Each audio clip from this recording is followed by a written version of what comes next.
Bulletin की शुरुआत बड़ी अपडेट के साथ करेंगे। मुख्यमंत्री पुष्कर सिंह धामी ने प्रधानमंत्री नरेंद्र मोदी को भारत के इतिहास में प्रधानमंत्री के रूप में दूसरा सबसे लंबा कार्यकाल पूर्ण करने पर प्रदेशवासियों की ओर से शुभकामनाएं दी हैं। मुख्यमंत्री ने कहा, नरेंद्र मोदी के नेतृत्व में देश तेजी से आगे बढ़ रहा है और विश्व मंच पर भारत की अलग पहचान बन गई है। सुनिए और क्या कुछ कहा है मुख्यमंत्री पुष्कर सिंह धामी ने।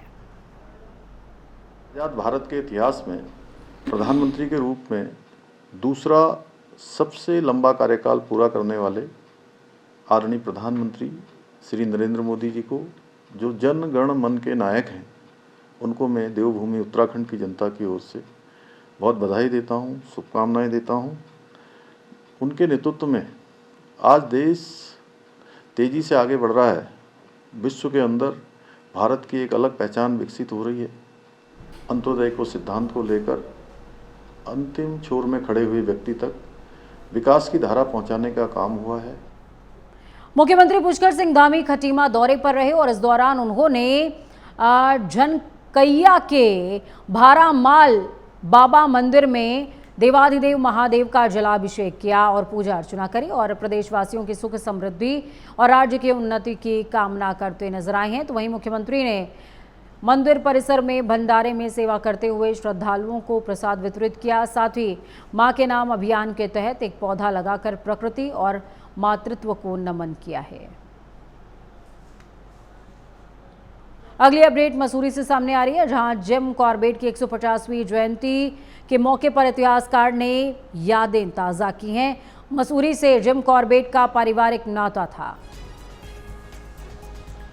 ये कहना है गोपाल भारद्वाज का। जिम कॉर्बेट का असली नाम एडवर्ड जेम्स कॉर्बेट था।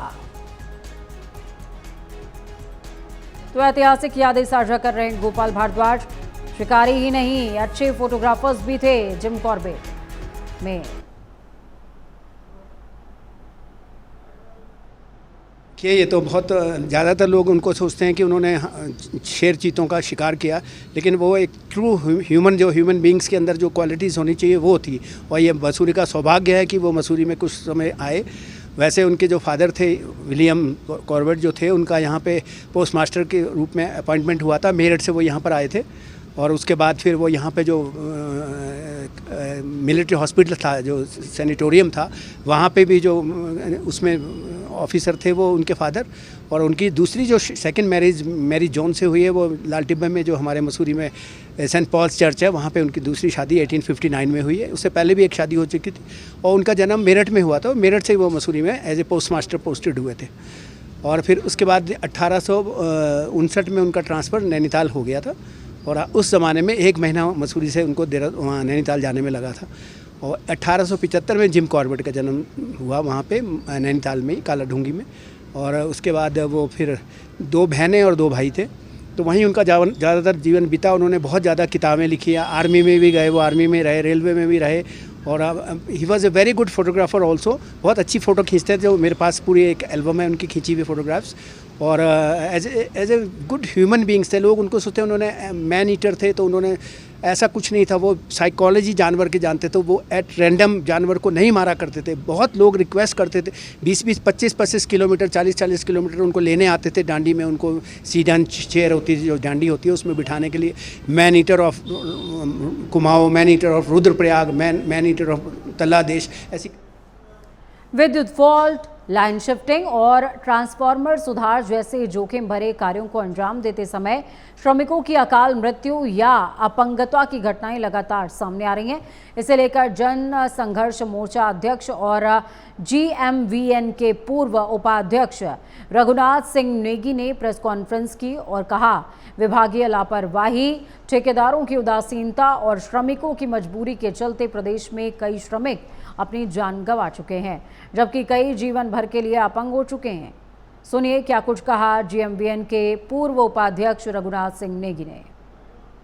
फसल आप देखते हैं, जो हमारे गरीब श्रमिक अपनी जान जोखिम में डाल करके विद्युत लाइनों में जो फॉल्ट आता है, ट्रांसफार्मर चेंज होना है, उसमें कोई फॉल्ट है या लाइन शिफ्टिंग में, इस दौरान विभागीय लापरवाही समझिए या ठेकेदारों की गलती की वजह से या अकुशल श्रमिक जो इनके द्वारा कई बार तैनात कर दिए जाते हैं, उनकी वजह से इन श्रमिकों की मौत हो जाती है और कई श्रमिक ऐसे आजीवन अपंग हो जाते हैं। हमारा इसमें यही कहना है, आपने देखा अगर हम कई वर्षों का इतिहास देखें तो अक्सर ये मौतें लगातार होती रहती हैं। कई अभी 2-4 दिन पहले यही हमारे विकास और पड़ोस में भी मौत हुई है। हमारा कहना है कि इन गरीबों की जान की कोई कीमत नहीं है कि विभाग आखिर क्या कर रहा है, क्यों इसमें जांच नहीं होती कि अगर किसी श्रमिक की मौत हुई है किसकी लापरवाही की वजह से, अगर श्रमिक ने उसको पूरे सुरक्षा उपाय नहीं सौंपे गए, पूरे उपकरण नहीं दिए गए, तो इसमें ठेकेदार की भी कहीं ना कहीं गलती होती है। आखिर रुड़की के टोडा कल्याणपुर गांव में बीएसएफ जवान सुमित कुमार के पिता की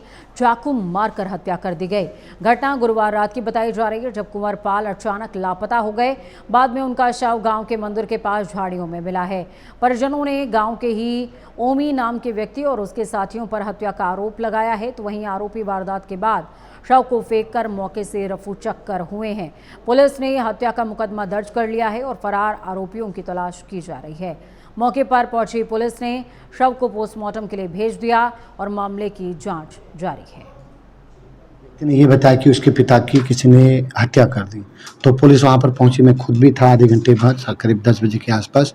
तो वहाँ उस व्यक्ति की डेड बॉडी थी और कुछ प्रत्यक्षदर्शी थे जिन्होंने कहा कि कुछ दिन पहले एक उसी गांव का कोई दूसरा शख्स है जिसका नाम ओमी है, उसने उसके साथ मारपीट और गाली गलौज की थी और वो रंजिश रख रहा था।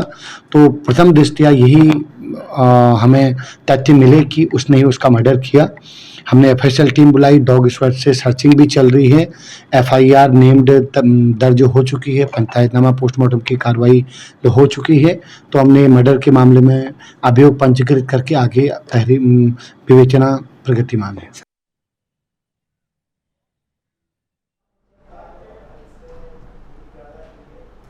उत्तराखंड में कई विद्यालय आज भी ऐसे हैं जो बिना प्रधानाचार्य के चल रहे हैं। ऐसे में पिछले दिनों हुई कैबिनेट बैठक में सरकार ने निर्णय लिया कि इन पदों पर सीधी भर्ती की जाए। इसे लेकर प्रदेश में शिक्षक संगठनों से जुड़े लोगों के बीच विरोध के स्वर भी देखने को मिल रहे हैं। ऐसे में ये निर्णय सरकार के लिए एक बार फिर चिंतनीय हो गया है। बीजेपी प्रदेश महामंत्री का मानना है कि कुछ शिक्षक सरकार के निर्णय के पक्ष में हैं और कुछ इसके विरोध में। ऐसे में मुख्यमंत्री और शिक्षा मंत्री लगातार शिक्षक संगठनों के संपर्क में हैं और हर जरूरी कदम उठाए जा रहे हैं। मिलीजुली उसमें शिक्षक संगठनों की राय आ रही है, शिक्षकों की राय मिलीजुली आ रही है। कुछ लोग इस संशोधन के पक्ष में हैं और कुछ लोग नहीं हैं। और माननीय शिक्षा मंत्री जी से शिक्षक संगठनों ने बातचीत की है, कल भी उनकी बातचीत हुई है। और मुझे लगता है कि शिक्षा जगत के लिए, उत्तराखंड में शिक्षा के विस्तार के लिए, शिक्षा क्षेत्र में सुविधाएं बढ़ाने के लिए हमारी सरकार अच्छा निर्णय लेगी। और ये सभी लोगों को पता है कि अधिकांश विद्यालय अभी भी प्रधानाचार्य विहीन है, इसलिए उनमें प्रधानाचार्यों के रूप में नियुक्त करने के लिए सरकार दिक्कत क्या हो रही है कि जब भी प्रयास कर रही तभी किसी न किसी रूप में कोई न कोई अड़ंगा लगाने का प्रयास हो रहा है। सार्वजनिक दुर्गा पूजा उत्सव कमेटी के गठन के लिए दुर्गा मंदिर परिसर पर दुर्गा पूजा स्थायी कमेटी के अध्यक्ष सरोज मंडल की अध्यक्षता में एक बैठक की गई।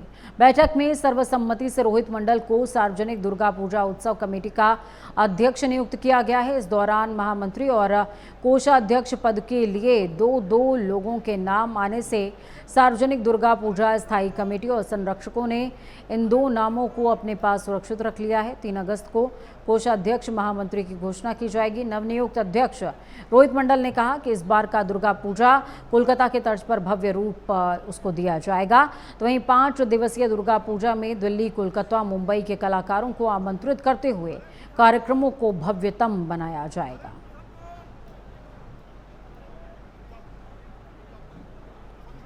राजधानी देहरादून के आढ़त बाजार को दूसरी जगह शिफ्ट करने की प्रक्रिया अब अंतिम चरण में पहुंच चुकी है। सड़क चौड़ीकरण की योजना को आगे बढ़ाने के लिहाज से प्रशासन ने इस दिशा में जरूरी कदम उठाने शुरू कर दिए हैं। वरिष्ठ आईएएस अधिकारी एमडीडी के वाइस चेयरमैन बंसीधर तिवारी ने बताया कि जहां बाजार को शिफ्ट किया जाना है वहां का निर्माण कार्य पूरा हो गया है। कुछ व्यापारियों को मुआवजा राशि दी जाएगी, जबकि कुछ को नई जगह पर दुकानें मिलेंगी। इसके लिए सूची तैयार हो चुकी है और HADCO से मंजूरी भी मिल गई है।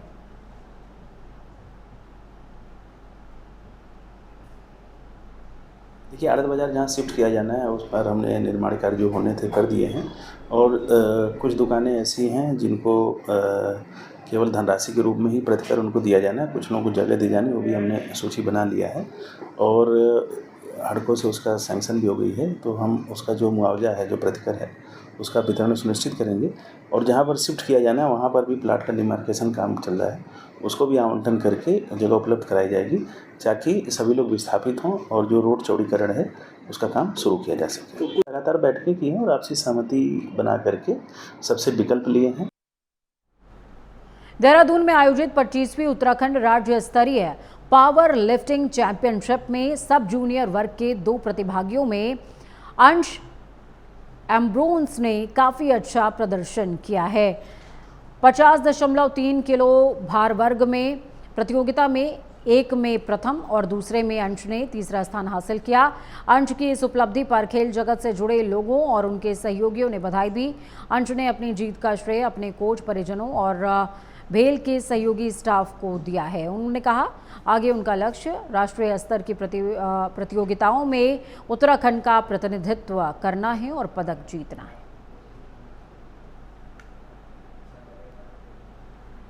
चिटफंड कंपनी की ओर से उत्तराखंड में किए गए करोड़ों रुपए के घोटालों को लेकर प्रदेश भर में सियासत चरम पर है। एक ओर जहां मामले में बीजेपी ने आरोपियों पर कठोर कार्रवाई की मांग करते हुए केंद्रीय गृह मंत्री अमित शाह से मुलाकात करी और आरोपियों को इंटरपोल की मदद से भारत लाने और पीड़ितों को न्याय दिलाने की मांग की गई, तो वहीं दूसरी तरफ प्रदेश कांग्रेस ने सरकार पर आरोप लगाया है। कहा कि धामी सरकार के संरक्षण में ही इस तरीके का घोटाला किया जा रहा है।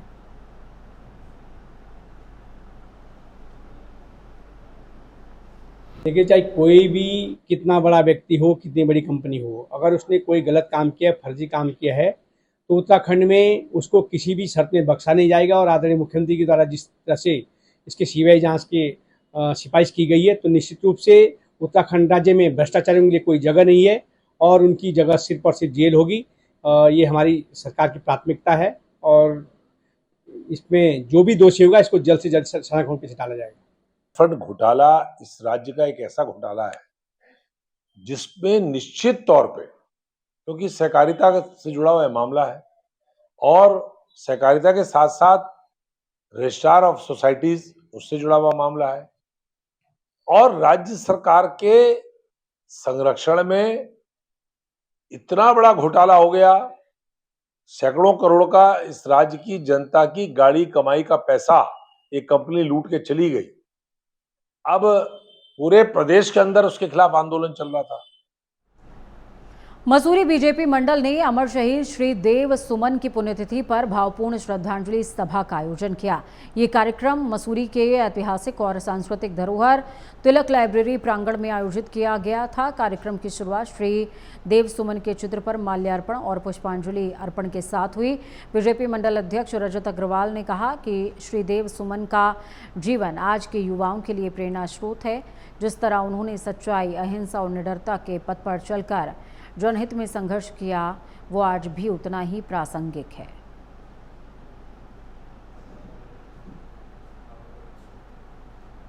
हल्द्वानी में देवखड़ी नाले के किनारे रह रहे आवास विकास कॉलोनी के लोगों को प्रशासन की ओर से दिए गए नोटिस के विरोध में उठी आपत्तियों को लेकर तहसील में सुनवाई हुई।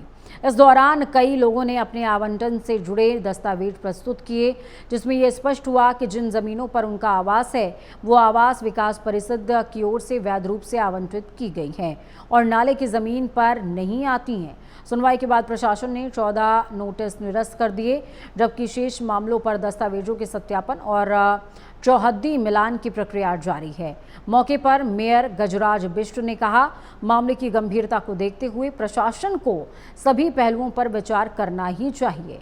किसी को अनावश्यक रूप से नोटिस देकर या मकान पर लाल निशान लगाकर परेशान न किया जाए। सर्वे किया गया था। प्रारंभिक सर्वे के बाद जिन लोगों के अतिक्रमण चिन्हित हुए थे उन लोगों को नोटिस दिया गया। नोटिस देने के बाद कई व्यक्तियों द्वारा आपत्तियां की गई कि हमारी जो सर्वे हुआ है और जो सीमांकन हुआ उनकी उपस्थिति में नहीं हुआ है।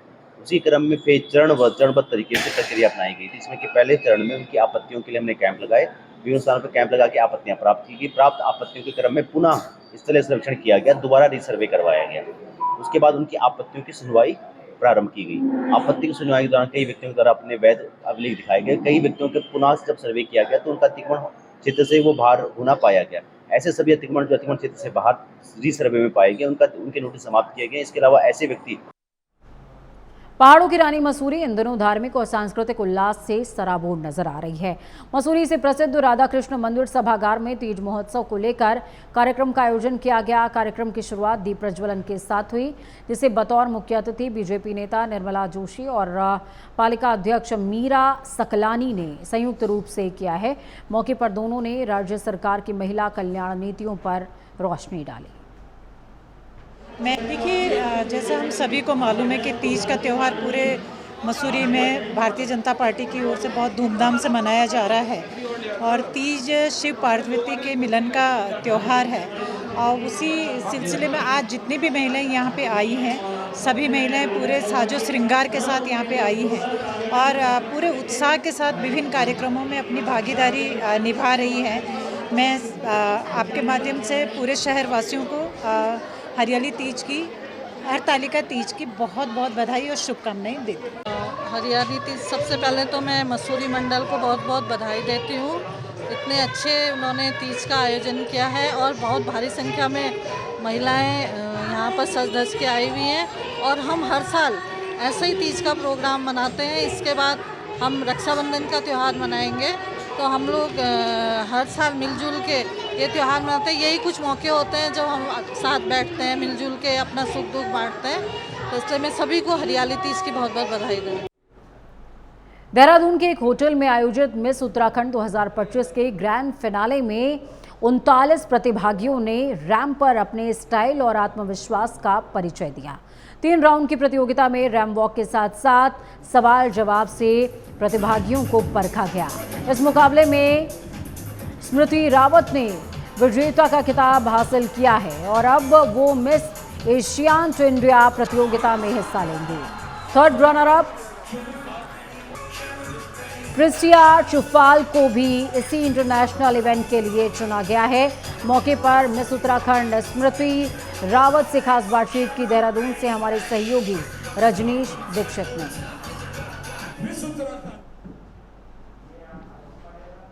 आज हम बात करेंगे पहाड़ की बेटियों की, जिन्होंने अपनी प्रतिभा के दम पे न सिर्फ कई आंदोलनों में प्रतिनिधित्व करके अपना मान बढ़ाया है इस उत्तराखंड का, तो वहीं फैशन की दुनिया में भी उत्तराखंड की बेटियां अपना जौहर बिखेर रही हैं। उत्तराखंड में हुए मिस उत्तराखंड कंपटीशन में यहाँ की बेटी मिस उत्तराखंड बनी है और साथ में एशियाटिक एक अंतर्राष्ट्रीय स्तर का फैशन शो है, उसके लिए भी सिलेक्शन हुआ है।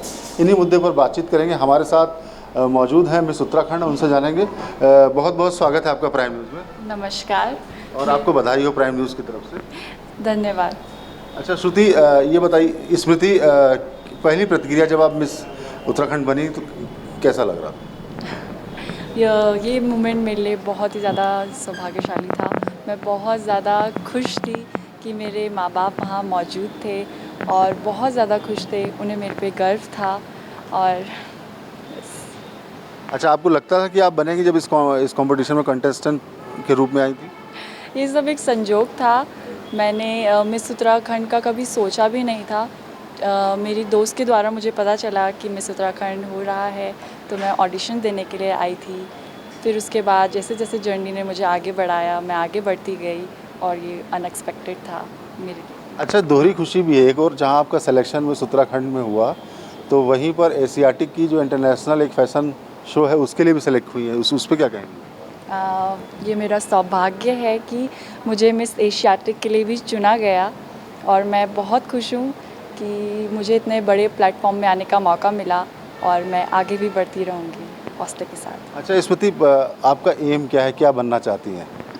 देखिए, मैं अभी करंटली ज्योग्राफी ऑनर्स स्टूडेंट हूँ दून यूनिवर्सिटी से तो एम तो मेरा अभी यही है कि मैं उससे ही आगे बढ़ूं, रिसर्च में जाऊं या फिर प्रोफेसर की फील्ड में जाऊं। और मिस उत्तराखंड एक संजोग था, जैसे कि मैंने कहा, पर अगर मुझे मेरी डेस्टिनी ले जाती है आगे तो मैं बढ़ती रहूँगी। धन्यवाद। जैसा कि स्मृति हम देख रहे थे कि ये जो फैशन शो है इसमें एक और आप लोग कैटवॉक करके अपना जलवा बिखेर रही थी, वहीं पर फिर इंटेलिजेंसिया का भी टेस्ट हुआ। ऐसा कौन सा सवाल था जिस सवाल ने आपको मिस उत्तराखंड बना दिया, जो पूछा गया था? वो सवाल था कि अगर आप मिस उत्तराखंड बनती हैं तो आप क्या चाहेंगी अपने लिए और अपने स्टेट के लिए? तो वो क्या आंसर था आपने जो दिया था? पहले तो मैं बहुत ज़्यादा ही नर्वस थी। मेरा आंसर था रिप्रेजेंटिंग माई कल्चर। अच्छा, आपने रिप्रेजेंटिंग माई कल्चर की बात कही थी, अपने कंपटीशन में भी कही, अभी भी कह रही हैं। किस तरीके से उत्तराखंड के कल्चर को आप रिप्रेजेंट करना चाहती हैं और क्या करना चाहती हैं?